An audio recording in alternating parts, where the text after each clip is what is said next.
అది ప్రభుత్వ రంగ సంస్థే అయినా తన జేబు సంస్థల దాదాపు 4 దశాబ్దాల పాటు ఆ సంస్థపై ఏకఛత్రాధిపత్యం చలాయించాడు కీలక నేత. ఆ సంస్థ నుంచి ప్రారంభమైన తన రాజకీయ ప్రస్థానం రాష్ట్ర రాజకీయాల్లో చక్రం తిప్పే స్థాయికి చేరుకునేలా చేసింది. అప్పటి నుంచి ఆ పొలిటికల్ ఫ్యామిలీకి పునరావాస కేంద్రంగా మారిన ఆ సంస్థ జిల్లాలో పవర్ సెంటర్గా చలామణి అవుతోంది. ఎంతో మందికి పొలిటికల్ బ్రేక్ నిచ్చిన ఆ సంస్థలో ఇప్పుడు ఓ కొత్త నేత పాగా వేశారట. ఇటీవల ప్రభుత్వం ఇచ్చిన నామినేటెడ్ పదవుల్లో భాగంగా ఆ సంస్థ చైర్మన్ పదవి దశాబ్దాల కాలం తర్వాత టీడీపీ వశమైంది. ఇంతకీ ఏంట్రా సంస్థ? ఆ సంస్థకు ఎందుకంత ప్రాధాన్యత? దశాబ్దాల కాలం పాటు ఆ సంస్థను తన గుప్పిట్లో పెట్టుకున్న ఆ కీలక నేత ఎవరు?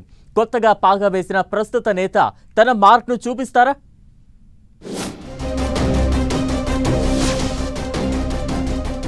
బొత్స సత్యనారాయణ ఏపీ రాజకీయాల్లో పరిచయం అక్కర్లేని పేరు. రాష్ట్ర రాజకీయాల్లో కీలక నేతగా ఎదిగి ప్రస్తుతం వైసీపీలో సీనియర్ నేతగా చలామణి అవుతున్న మాజీ మంత్రి బొత్స సత్యనారాయణకు పొలిటికల్ బ్రేక్ ఇచ్చింది మాత్రం విజయనగరం జిల్లా సహకార కేంద్ర బ్యాంక్. దీన్నే డీసీసీబీగా పిలుస్తారు.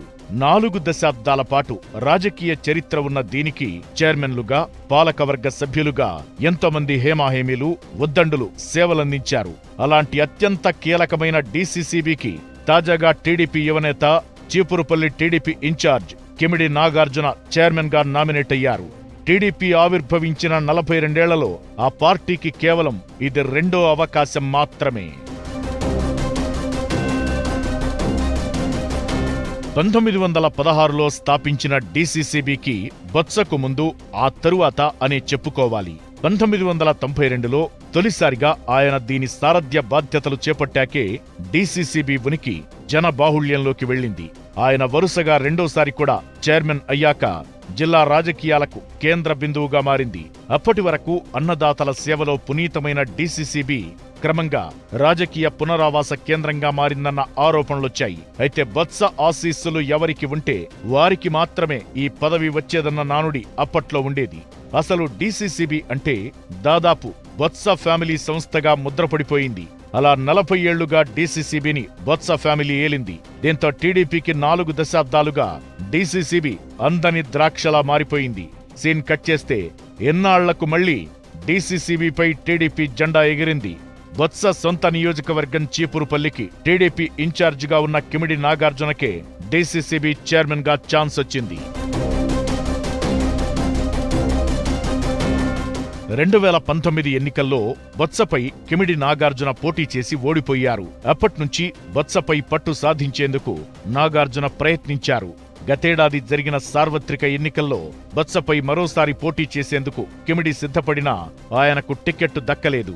నాగార్జున పెదనాన్న, సీనియర్ నేతైన కిమిడి కళా వెంకట్రావు ఇక్కడి నుంచి పోటీ చేసి బొత్సపై గెలిచారు. ఈ పరిణామాలతో తీవ్ర నిరాశ చెందిన నాగార్జునకు నామినేటెడ్ పదవి ఇస్తానని భరోసా ఇచ్చిన పార్టీ ఎన్నికలైన ఏడాది తరువాత ఎట్టకేలకు ఆ హామీని నిలబెట్టుకుంది. దీంతో డీసీసీబీకి, చీపురుపల్లి నియోజకవర్గానికి మధ్య ఉన్న అవినాభావ సంబంధంపై ఇప్పుడంతా చర్చించుకుంటున్నారు.